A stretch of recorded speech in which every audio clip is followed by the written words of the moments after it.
విశాఖలో special intensive revision ప్రారంభ దశలోనే ఫిర్యాదులు మొదలయ్యాయి. రాజకీయ పార్టీల ఒత్తిళ్ల కారణంగా అర్హులైన ఓటర్లకు నష్టం జరిగే ప్రమాదం ఉందనే అభ్యంతరాలు ఎన్నికల సంఘం దృష్టికి వెళ్లాయి.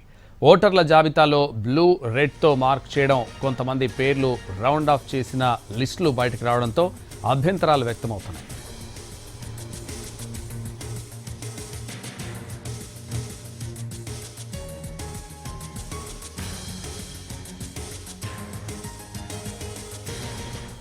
విశాఖ తూర్పు నియోజకవర్గంలో జనసేనకు ఓట్లకు మార్కింగ్ చేయడంపై ఆ పార్టీ విస్మయం వ్యక్తం చేస్తోంది.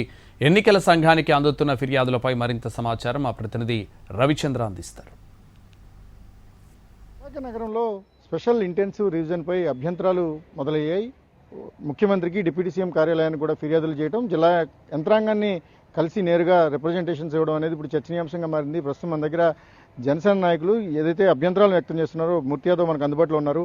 సార్, మీ ప్రధానమైన అభ్యంతరం ఏంటి? మీరు గమనించిన వాటిలో ఎందుకు ఓటర్ లిస్టులో వ్యత్యాసం కనిపిస్తోంది?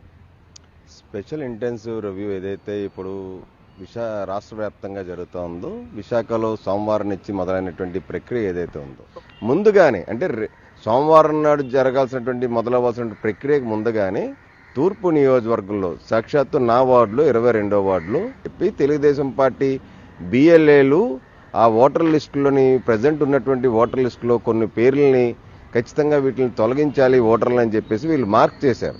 ఒక బూత్లోనే వచ్చి బ్లూ ఇంక్తో మార్క్ చేశారు. మొత్తం అంతా కూడా ఇంకో బూత్లో నుంచి వేరే బిఎల్ఏ రెడ్ ఇంక్తో మార్క్ చేశారు. ఇంకొక బూత్లో రౌండ్ ఆఫ్ చేశారు. ఇవన్నీ కూడా బూత్ లెవెల్ ఆఫీసర్లకి వీళ్ళు ఆదేశాలు జారీ చేయటం, వాళ్ళ వివరాలు అసలు తీసుకుంటున్నారా లేదనేటువంటి అనుమానం కూడా కలుగుతుంది. ఎందుకంటే వీళ్ళు ఏదైతే మార్క్ చేశారో వాళ్ళ దగ్గరికి చేరుతున్నారా లేదంటే వారు లేరని చెప్పేసి తీసే విధానంలోని, ఓటర్ని తొలగించే విధానంలోని బిఎల్ఏలు అందరూ తీర్మానం చేసేసి బిఎల్ఓకితో పాటు అక్కడ ఉన్నటువంటి చుట్టుపక్కల 2-3 అమాయకులు తీసుకొచ్చి సంతకాలు పెట్టించేసి అసలు ఓటర్కే తెలియకుండా ఓటర్ని తొలగించే ప్రక్రియ జరుగుతుంది అనేటువంటి అనుమానం, అభద్రతా భావం కలుగుతూ ఉంది. కాబట్టి నిన్న నేను ఏదైతే సాక్షాత్తు జిల్లా ఎన్నికల అధికారి అయినటువంటి డిస్ట్రిక్ట్ కలెక్టర్ గారిని, అభిషేక్ కిషోర్ గారిని నిన్న కలవటం, పూర్తి స్థాయి ఆధారాలతో, అంటే మా వార్డులో 28 బూతులు ఉంటే ఒక ఉదాహరణకి 5 బూతుల వరకు ఉన్నటువంటి ఆధారాలు, మిగతా అన్ని కూడా ఇవ్వడానికి అంత కట్టలవి ఎక్కువ ఉంటాయి కాబట్టి సమాచారం ఆయనకు ఉదాహరణకు ఒక 5 బూతులు ఇవ్వడం జరిగింది. జిల్లా ఎన్నికల అధికారితో